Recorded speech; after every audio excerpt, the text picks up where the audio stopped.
Oozi Earth Adventure is a 2D platformer developed and published by Awesome Games for Xbox 360 through XBLIG as episodic content starting in March of 2011. It then got a release on PC in December of 2013. The version I will be reviewing is the PC version. The story is a tried and true story we've seen before. It's the old idiot alien gets stranded on a strange planet and needs to find its way off, but that planet happens to be Earth. The story is only here so that the levels do not feel random.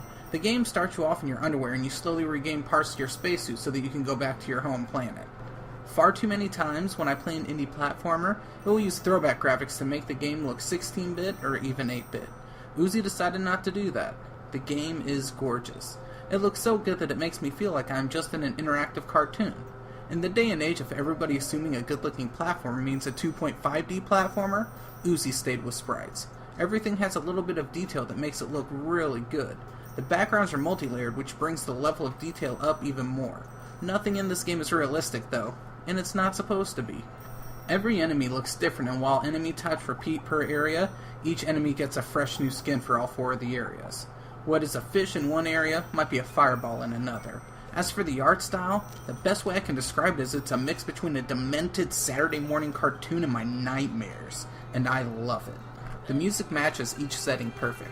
Whether it is a happy outdoor setting to a creepy cave setting, everything fits very well. Even the alien planet on World 4 does a great job of sounding good for the world with weird beeps and bloops strung into the song. A big theme in the music, graphics, and even the story in the game is that it doesn't take itself too seriously. That's a good thing. This game is here to be fun, not to compel you with great graphics and great music, even though both are present. The visuals and sound just scream high production, and for an indie game, that is very nice to see. With that in mind, how does the game play? You have 2 buttons, jump and action. There are a few puzzle sections where you need to gather bombs or gather fruit or maybe open doors, but you really don't use the action button too much. With moving, you start with a double jump and then slowly unlock your other abilities, which will be a wall jump and a ground stomp. Movement feels very smooth.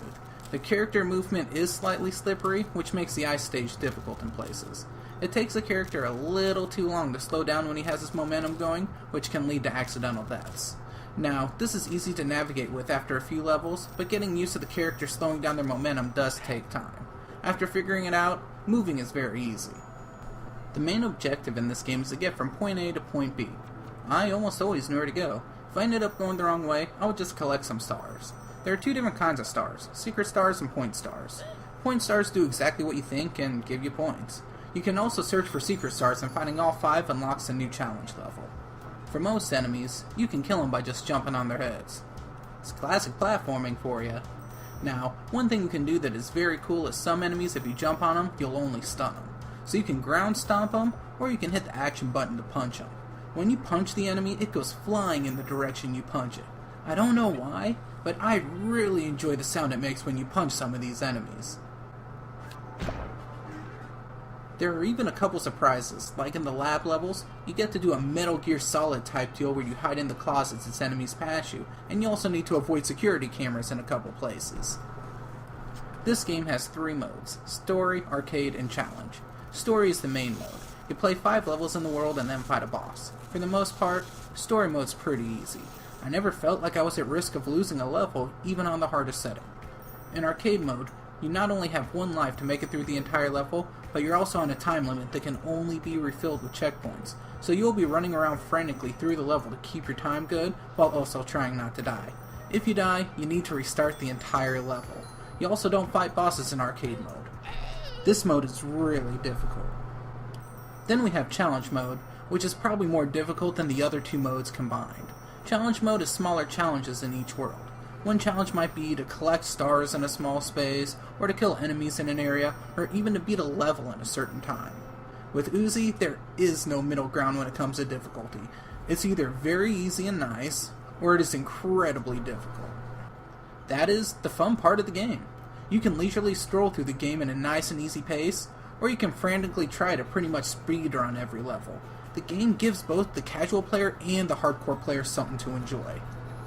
For a 2D platformer that looks good and is an indie game, I honestly didn't know what to expect. What I got was just a really fun game. You can get through the story mode in 2 hours or less pretty easily, and after story mode, there's still plenty to do in here. It looks good and it sounds very good. Issues with the controls can be overcome easily, which makes the rest of the game very fun. This game is only $10 on Steam and only $4 on Xbox Live, and for either version, it is worth the money.